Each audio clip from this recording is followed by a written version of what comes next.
One of the things that has been discussed ad nauseum has been what will happen as a result of the elections that we're seeing, not just across Europe, but also in the United States. Is that going to impact support for NATO and support for NATO funding? Well, I think we in Finland, certainly as the latest member state in NATO, want to strengthen our transatlantic relation within the alliance. United States is of huge importance to our security in Europe. And I think it's a more or less a default position that the support for Ukraine and the support for a strong transatlantic tie will continue in the US administration.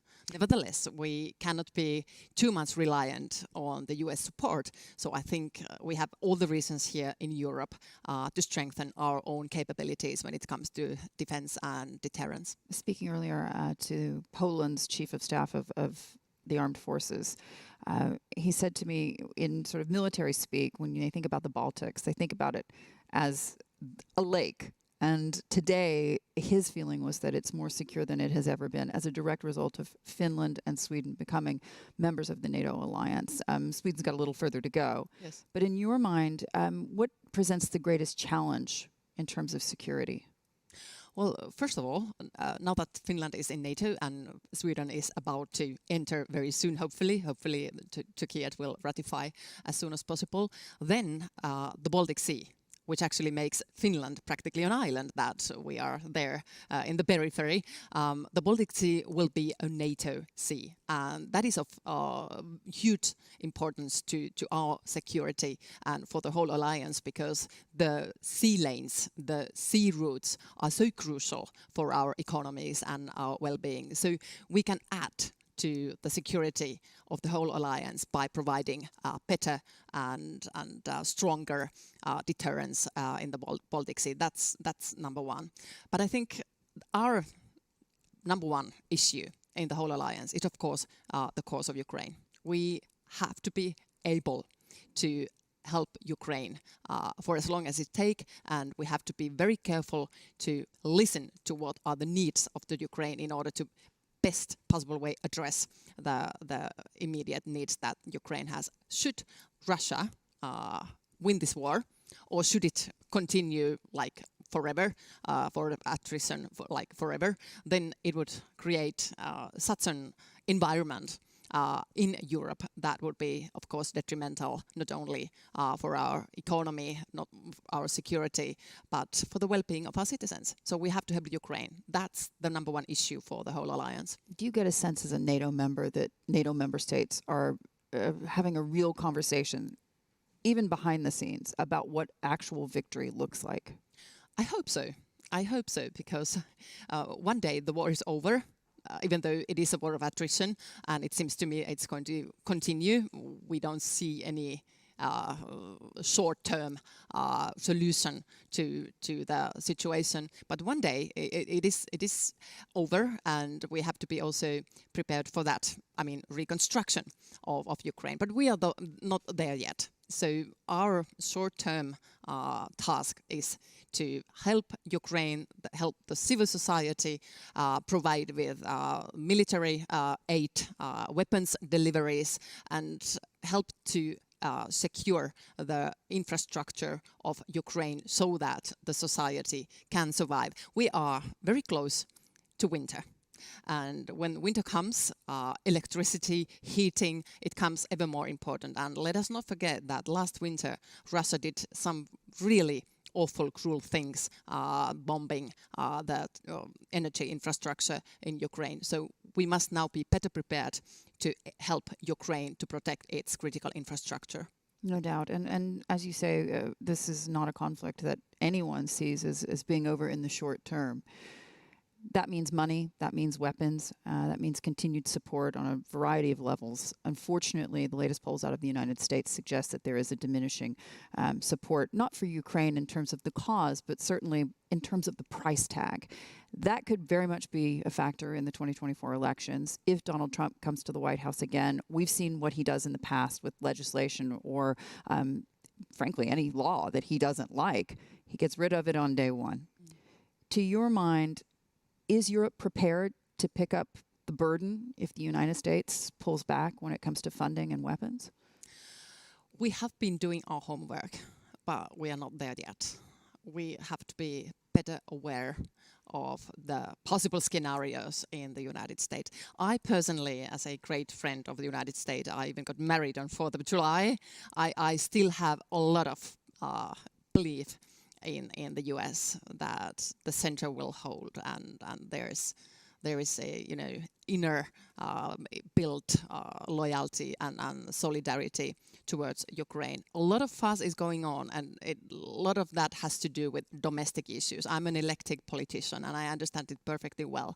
But we should keep the eye on the ball, which is helping Ukraine.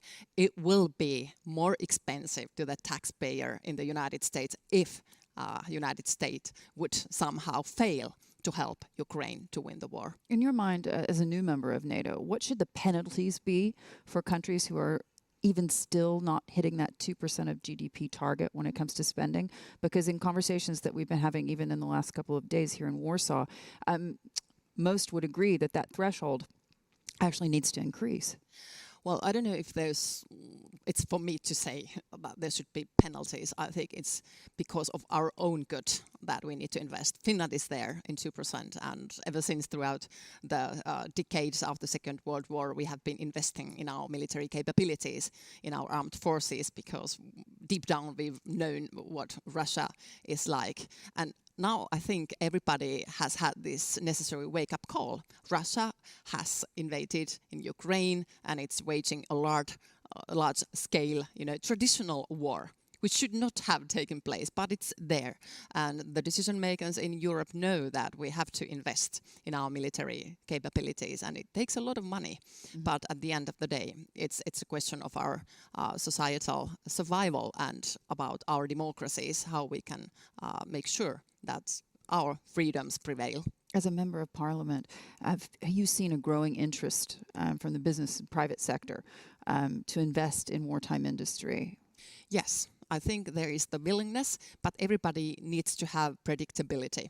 I mean, as a minister in Sanna Marin's cabinet, I also was responsible for state-owned companies, and one of those companies was in defense industry. And what the industry wants, I know it as a previous share owner of one of those companies, they want predictability, they want orders. They have to have orders in order to invest. Yeah. So it is a reciprocity. The companies will invest when there is demand and when the decision makers, politicians, say that we need this equipment. And EU actually plays a crucial role here. Let us not forget that, of course, NATO is absolutely vital as a collective defense organization, but EU knows how to do market. EU has the single market, it can coordinate our procurement, and we should not lose sight of that opportunity.